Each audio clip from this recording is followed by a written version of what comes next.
En Sibérie, dans le nord de la Russie, des pompes à tête de cheval, c'est comme ça qu'on les appelle, extraient lentement du pétrole, pas seulement pour consommation locale.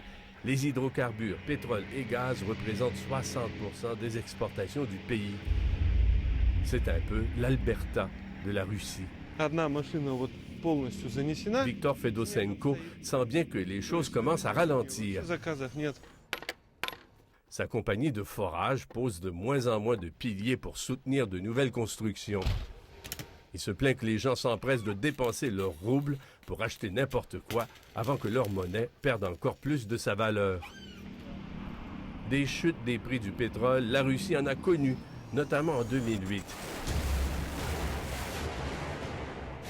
Mais il n'y avait pas ce contexte de guerre en Ukraine, de sanctions et de tensions avec l'Europe et l'Amérique du Nord.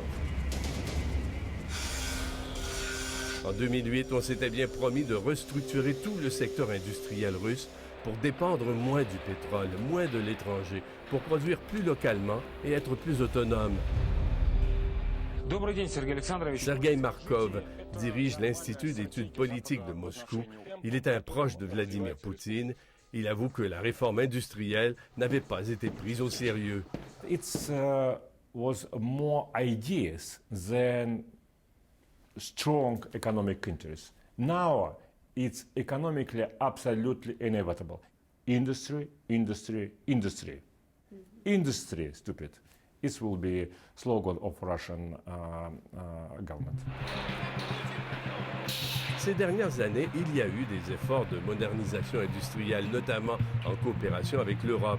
Et ensuite, Igor Yurgans, président de l'Institut de développement contemporain de Russie, s'en félicitait. Mais maintenant, les choses changent. il faut éviter la surdépendance de pétrole, mais en même temps, il faut investir beaucoup sur toute nouvelle technologie qui, sous sanction et sans argent qui provient des marchés internationaux financiers. Donc c'est vachement plus difficile. Tout est foutu maintenant à cause de l'Ukraine, à cause de la guerre, à cause des sanctions. Pour l'instant, le Russe moyen ne ressent pas encore l'impact de tous ces problèmes économiques.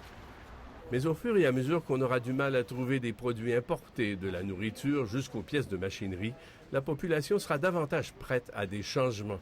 Le problème en fait fondamental, un des problèmes fondamentaux de l'économie russe, c'est que la rente pétrolière ou des hydrocarbures en général est telle qu'en fait il vaut mieux importer que de produire sur place.